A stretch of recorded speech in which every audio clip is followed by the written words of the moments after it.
Bismillahirrahmanirrahim. Materi kali ini adalah dengan tulisan P2P itu sebenarnya kita baca adalah peer-to-peer lending ya. Apa sih peer-to-peer lending tersebut? Peer-to-peer lending ini ya, ini yang harus kita cermati dan kita garis bawahi sebagai seorang guru. Ya, makanya saya membuat catatan kaki seorang guru ya. Kita harus cermat dan kita harus memilih ya teknologi yang terbaik untuk kita. Nah, ya, dalam gambar ya Bapak Ibu bisa melihat ini handphone ini bisa mengeluarkan uang, tapi di sini banyak manusia yang baik pemakai ataupun pemberi pinjaman ya. Ini sebenarnya membangun bisnis peer to peer ini sebenarnya memang tidak semudah membalikan telapak tangan ya. Akhirnya selain e-commerce ini teknologi peer to peer lending ini memang masih awam. Makanya kalau yang masih awam pun terkadang masih dengan tulisan P2P masih menyebutnya P2P lending. Ini apa sih artinya? Ya, ini sebenarnya adalah praktek atau metode pinjaman uang ya, sebenarnya pinjaman uang. Kenapa? Dalam COVID-19 ini banyak terjadi PHK, termasuk kita sebagai guru. Kalau misalkan per kedatangan kita dibayarkan, pastinya jumlah yang kita dapatkan akan berbeda dan akan menurun. Ya, sementara dalam pandemi COVID-19 ini semua harga meningkat. Kalau kita melihat dan kita cermati di bidang segi keuangan, nilai dolar dan nilai apa-apa semua dalam bidang bisnis dalam ekonomi dunia itu kan menurun ya. Kita melihat dari segi ekonomi bukan dari segi politik ya Bapak Ibu. Nah, ini dalam peer to peer lending ini kita tidak usah bertemu, tetapi ya dalam prosesnya ya pemberi pinjaman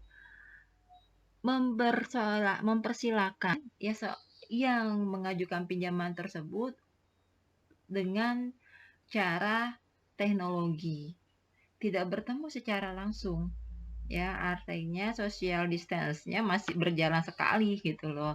Sebenarnya sebelum COVID-19 ini bisnis ini sudah ada tapi tidak melambung tinggi.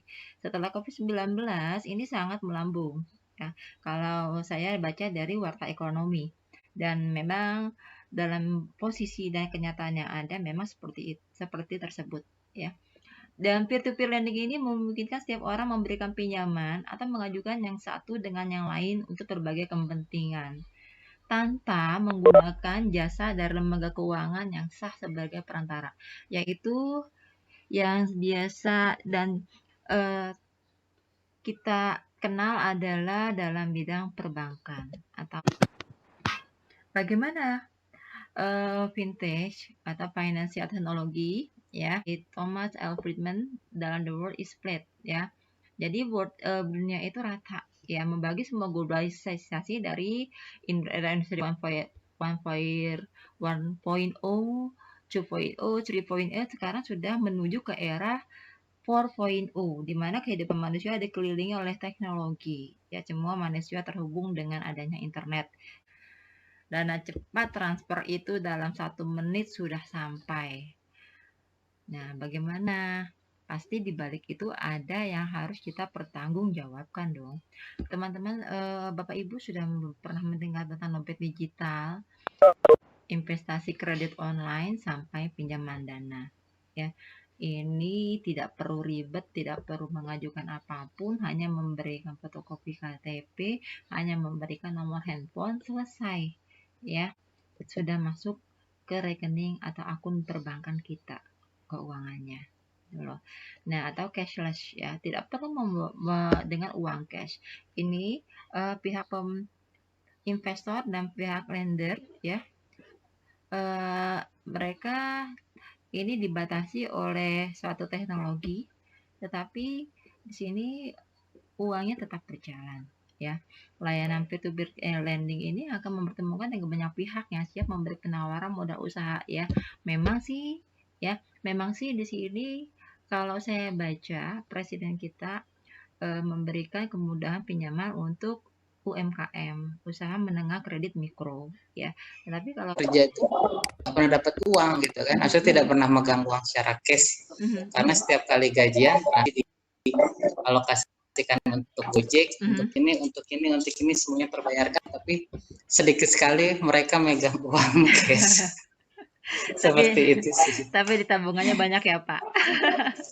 Per bulan itu Wah, kalau itu kurang tahu deh, Pak. tapi per bulan itu mereka langsung transfer dan pembayaran ya, Pak. Alokasinya juga ada. Iya, Mohon maaf kita menilai banyak iya, saja dalam diri kita pun tidak ya memang bagus seperti Pak Krista sebenarnya sih saya harus meminta maaf Pak Krista ya.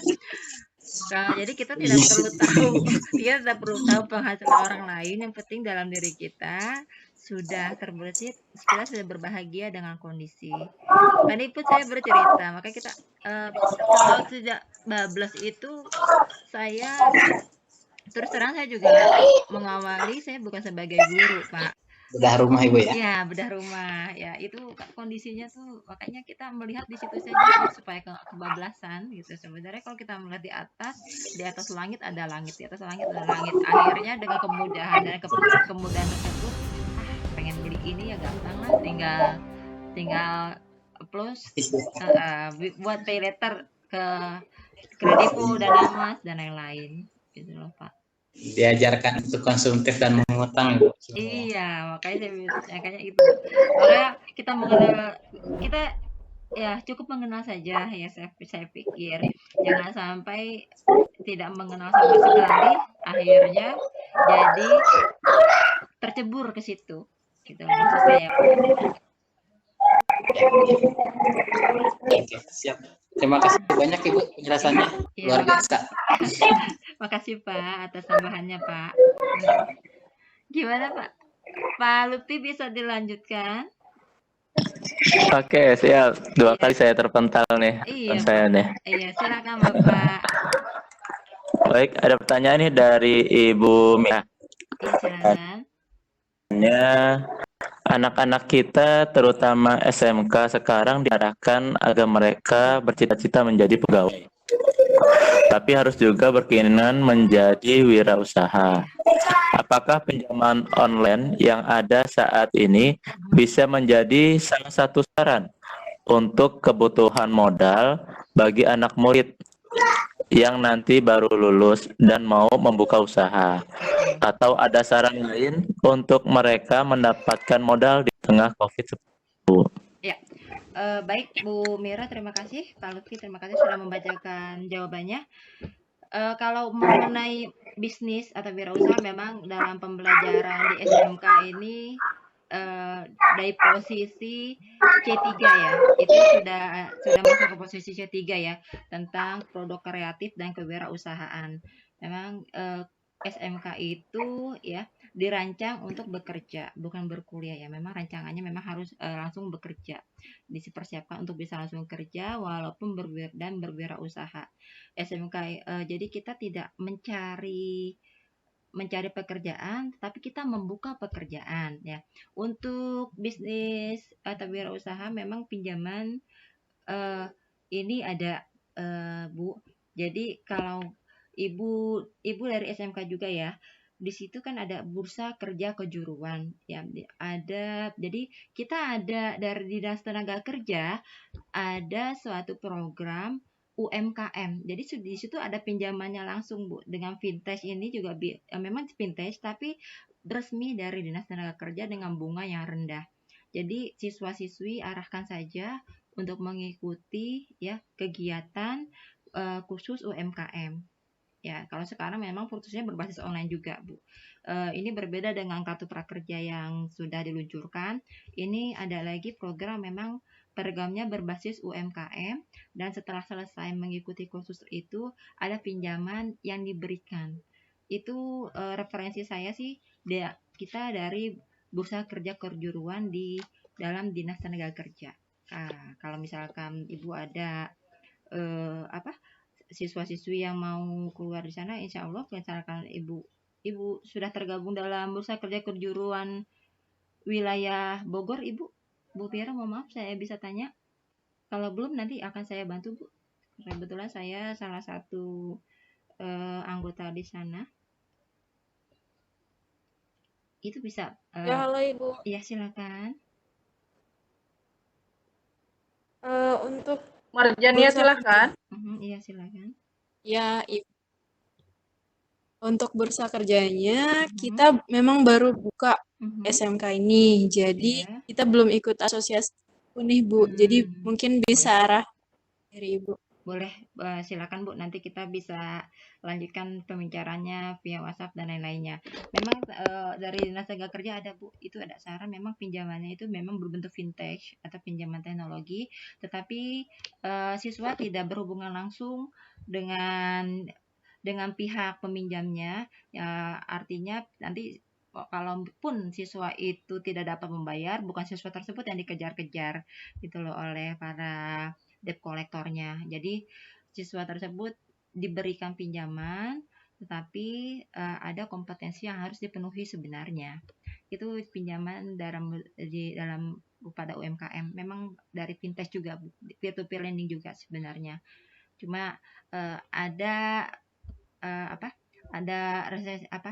ada ACC dari sekolah dan nanti ke Dinas Tenaga Kerja gitu loh Bu, bisa mengikuti pelatihan tersebut gitu. Jadi karena usaha itu kan kita harus memaparkan. Ya Bu, silakan. Untuk persyaratan lain-lainnya nanti saya hubungin Ibu lagi aja ya. Oh silakan Ibu, iya, mangga. Terima kasih Bu. Iya, sama-sama Bu. Baik, terima kasih pada Ibu Mira atas pertanyaannya. Nanti jika lebih lanjut bisa via WhatsApp dengan nomor darah hubung yang sudah tertera di flyer. Nanti tinggal dilanjutkan kembali. Bisa sambil ngopi-ngopi dan lainnya. Iya, memaparkan. Ya Bu, silakan. Untuk persyaratan lain-lainnya nanti saya hubungin Ibu lagi aja ya. Oh silakan Ibu, iya, mangga. Terima kasih Bu. Iya, sama-sama Bu. Baik, terima kasih pada Ibu Mira atas pertanyaannya. Nanti jika lebih lanjut bisa via WhatsApp dengan nomor darah hubung yang sudah tertera di flyer. Nanti tinggal dilanjutkan kembali. Bisa sambil ngopi-ngopi dan lainnya. Iya, dan cara penggunaannya sangat mudah. Saya rasa GPS ini bisa kita terapkan dalam diri kita juga. Bapak Ibu, kita harus mempunyai, kita jangan sampai tersesat ya. Terutama saya pribadi pun terkadang saya melihat aplikasi, saya tidak boleh tersesat.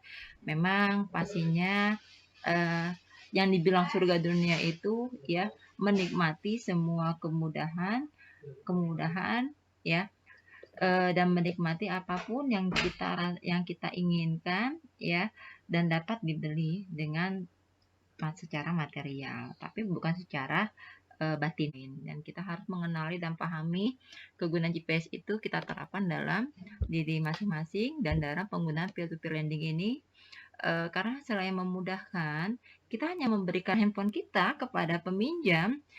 Bagaimana sih kalau tidak terbayarkan pinjaman kita?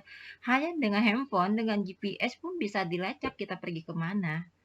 Dengan sinyal, pihak investor peer-to-peer lending itu tidak akan loss, tidak akan kehilangan para lendernya, ya, para peminjamnya, ya.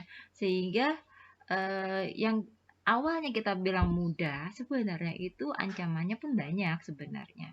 Tersebut seorang guru memiliki amanah dan merasa cukup atau qanaah ya dengan penghasilan yang diterima. Jadi kita bisa bahagia dengan sesuatu hal yang menurut kita ini membahagiakan. Sebenarnya bahagia itu sih sederhana. Bahagia itu bukan di dunia. Nah, ini saya mencoba teman-teman atau Bapak Ibu guru sudah mengenalkan dengan Bapak Umar Bakri. Kalau di sini saya hanya menuliskan lirik, sebenarnya ini hasil karya dari Bapak kita Iwan Fals ya. Bapak Umar Bakri ini seorang guru yang sejak zaman Jepang yang mengabdi dan tidak lelah melayani murid-muridnya yang nakal, kalau di sini ditulis